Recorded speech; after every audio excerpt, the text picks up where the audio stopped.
A relative asked me, how long will it take for someone to be an ordained priest?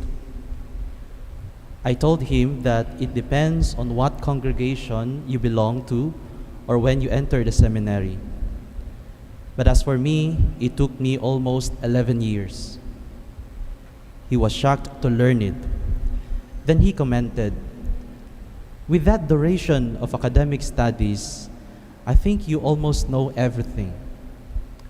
I said, no, I still have a lot of things to learn in life.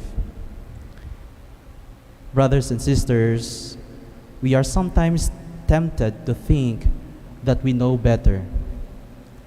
Yet when we expose ourselves to the real life of the people in the mission field, it is then that we learn to be humble and to listen. Sometimes, situations and issues would shake us and force us to react impulsively. And at times, when people seek advice, we tend to give solutions to problems than guide them to make and own their decisions. Brothers and sisters, it is vital in our Christian life to discern well for us to come up with a better response.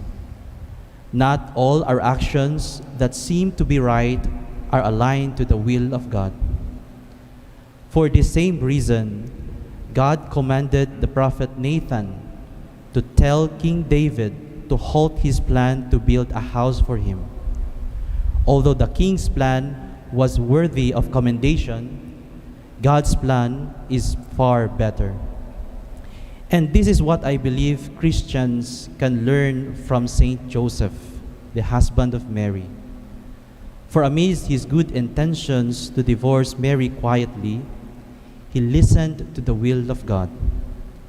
He was open to God and so realized that he too had a special part in the divine plan. His faith and obedience led him to follow the best course of action.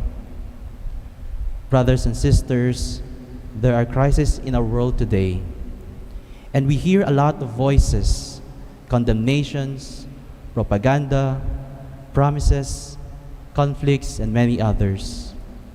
And if we let ourselves be carried away by our emotions, the feeling of being right and knowledgeable, then we could end up committing mistakes. The solemnity of Saint Joseph reminds us to pause and to listen to what God is telling us. For faith is both listening and doing, and it is only through prayer that we can enter into the atmosphere of God's will for us, a place wherein trust can grow. Therefore, as we face the various concerns in our daily life and society, let ourselves be guided by the hands of God, trusting that His plans are far better than ours. For surely, actions that are fruits of genuine discernment and prayer will never go wrong.